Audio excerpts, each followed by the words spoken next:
Hey, it's Lou, and some wild shit is going down in Sri Lanka. In the past month, the president's fired the prime minister, which is illegal, replaced him with the country's former autocratic ruler, which is shady, and dissolved parliament, which is the stuff of banana republics. The Supreme Court just allowed parliament to reconvene, but there are now two people claiming to be prime minister, and each has their own cabinet ministers for the same positions. It's a very fluid situation, and a lot remains unclear. Politicians are changing sides as million-dollar bribes change hands.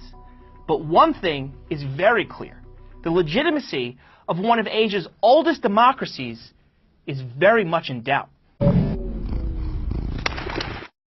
The recently named prime minister, the one who was dubiously appointed in October, is Mahinda Rajapaksa. Rajapaksa is a bad guy. A lot of the Sri Lankans who watch this video will disagree, more on that in a minute, but his record is clear. During his decade as Sri Lanka's president, from 2005 to 2015, Rajapaksa showed a violent authoritarian streak. Professor Neil Devoda, a South Asia expert at Wake Forest University, told me his administration was characterized by corruption, a disregard for the rule of law, and the ambition to create a family dynasty. At one point, nearly 40 of his family members held government positions, including one brother who was Speaker of Parliament and two other brothers who were high-profile ministers. Devoda added that Rajapaksa and his allies operated with complete impunity. Furthermore, critics and rivals were often the victim of white van abductions. They were kidnapped and disappeared. The free press was also targeted. In 2009, for instance, a prominent editor was gunned down in public.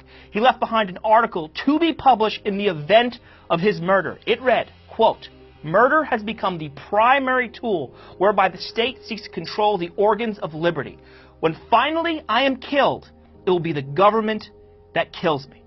The head of that government, Mahinda Rajapaksa, was ousted in 2015, more on that in a minute, but now he's returned through what many people are calling a coup. This seems no good. This seems like a step backwards.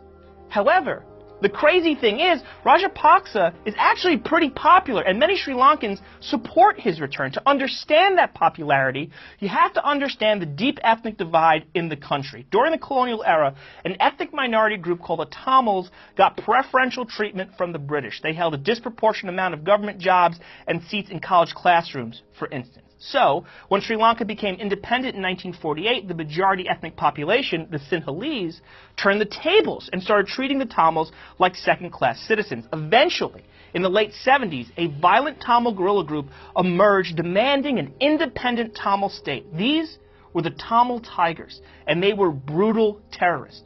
To be very clear, the Tamil Tigers did not represent all Tamils, but their horrendous violence did exacerbate long-simmering ethnic tensions.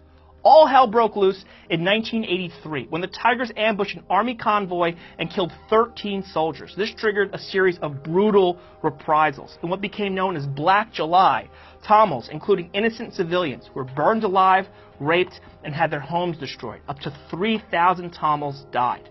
Black July turned out to be the opening salvo in a civil war that would last 26 years. The Tigers adopted the type of despicable guerrilla tactics that soon spread to insurgencies the world over. They used suicide bombers. They killed politicians, including a Sri Lankan president and a former prime minister of India. They grew their ranks through forced conscription, including of children. They raised money through kidnapping and extortion. They were a menace, labeled a terrorist organization by the EU and the US, and they had no problem victimizing fellow Tamils who resisted their violent agenda.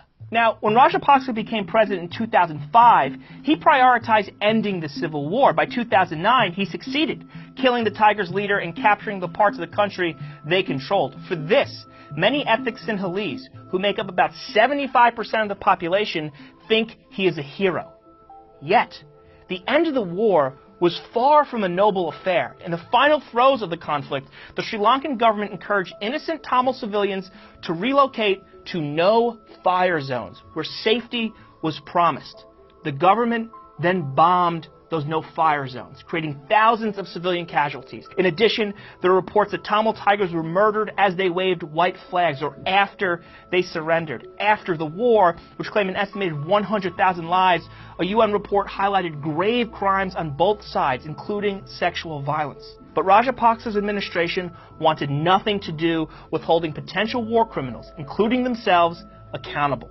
Meanwhile, the Sri Lankan army practically occupied Tamil territory, so they were back to feeling like second-class citizens. By 2015, this trajectory, the impunity, the ethnic resentments, combined with the other illiberal Rajapaksa policies I mentioned earlier, did not bode well for the future of Sri Lanka. But then, in the 2015 presidential election, something really surprising happened. One of the ministers in Rajapaksa's administration, a guy named Mithrapala Sirisena, decided to run against his boss. At the time, Sirisena asserted, quote, "I could not stay anymore with the leader who had plundered the country, government, and national wealth." Sirisena ran on a good governance platform, promising economic reforms. The country, after all, had crippling debt from short-sighted infrastructure projects like the infamous unused airport I covered in a previous piece. Sirisena also pledged to hold war criminals and corrupt officials accountable. Sri Lanka's minority and opposition groups banded together, and improbably, Sirisena won. Ranil Wickremesinghe eventually became his prime minister. Unfortunately, this partnership did not really work out. Taylor Dibbert, an adjunct fellow at Pacific Forum, a think tank, told me not only did they fail to punish the corruption of the previous administration, but their administration got tied up in corruption scandals. Meanwhile, the economy faltered. The cost of living in the country increased. They quickly became really unpopular. Sirisena sensed this, and he was worried about his political future. Apparently, he was also worried about his life. In October, he announced that he had uncovered a secret plot to assassinate him, and that an unnamed cabinet minister was behind the operation. In short order, he fired Wickremesinghe. He said his former partner was arrogant, stubborn, and inflexible. He accused him of corruption. Problem is, almost all experts agree that the president is not allowed to dismiss the prime minister. It's prohibited by the 19th Amendment to the Constitution, which Sirisena should have known because that amendment was passed while he was head of state. Nonetheless, after Wickremesinghe was canned, the country needed a prime minister. Sirisena looked around the political landscape and approached the current Speaker of Parliament and then a rising star lawmaker. Neither were interested. So, to everyone's surprise, Sirisena decided to appoint his former boss, the guy he betrayed in 2015, the ever-controversial Mahinda Rajapaksa. Keep in mind, since then, Rajapaksa has made a bit of a resurgence. He aligned with a new political party which was very successful in local elections earlier in 2018. The guy still enjoys widespread support, particularly among the Sinhalese. So Sirisena may be trying to tie himself to a popular figure. On the other hand, Rajapaksa's motive is a little less clear. Rajesh Venugopal, a professor in managing humanitarianism at the London School of Economics, told me Rajapaksa stood poised to win the next election scheduled for 2020 and thus come to power legitimately if only he had been patient. So why the hell is he taking this illegitimate shortcut? Well, the voter told me some corruption cases against him or his family members might be winding through the courts, so he might need to be back in power immediately to prevent a prosecution. He's also potentially maneuvering to get his son in office. Whatever the motivation, it sort of doesn't matter, because Rajapaksa was not approved by Parliament and therefore is not a legitimate prime minister. In fact, to prevent a parliamentary vote against Rajapaksa's status as prime minister, Sirisena suspended, then dissolved Parliament. He was clearly trying to buy time for Rajapaksa to buy supporters. Members of Parliament were reportedly offered $3 million to support him. Others were promised cabinet positions. However, the Supreme Court, in a stay, not a final resolution, said Sirisena cannot dissolve Parliament. When Parliament reconvened on November 14th, the morning we filmed this piece, their vote supported Wickremesinghe as Prime Minister.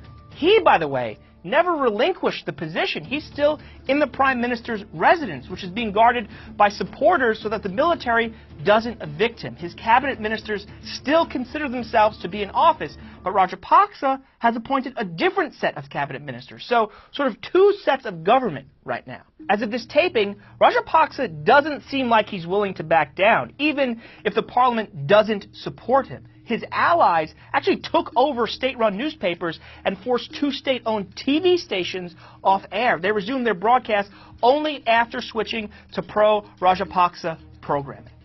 Look, it's all over the place. It's fluid, it's unpredictable. But what happens in the next few weeks is extremely important for the survival of democracy in Sri Lanka. Dibbert told me the country has had its problems, for sure, but the legitimacy of the elected government has never been in question. But now, if Rajapaksa stays in power through this unconstitutional maneuver, the government might be seen as a farce. Dibbert said you can't rule out violence in the streets in the upcoming weeks. Devoda told me whatever happens, democracy in Sri Lanka is permanently scarred. A lot of the international discussion about this mess has focused on the global game dynamics. Rajapaksa is an ally of China. If he's back in control, the country may fall further underneath the sway of the deep-pocketed Communist Party while drifting away from India, the U.S., and the rest of the world. Maybe so. But more importantly, this is a country that has real problems. The economy is the worst it's been in nearly 2 decades. Corruption is rampant. Fervent Sinhalese nationalism threatens the rights of minority groups. For instance, Buddhist mobs attacked dozens of homes and businesses owned by Muslims earlier this year. Political drama does not help solve these issues. Power grabs don't create high-paying jobs or alleviate debt or lower the cost of living or unite people. And if the guy who had a chance to solve these problems and didn't, who in fact created a lot of these problems, if he comes back without being elected, well, then it might be difficult to call Sri Lanka a democracy.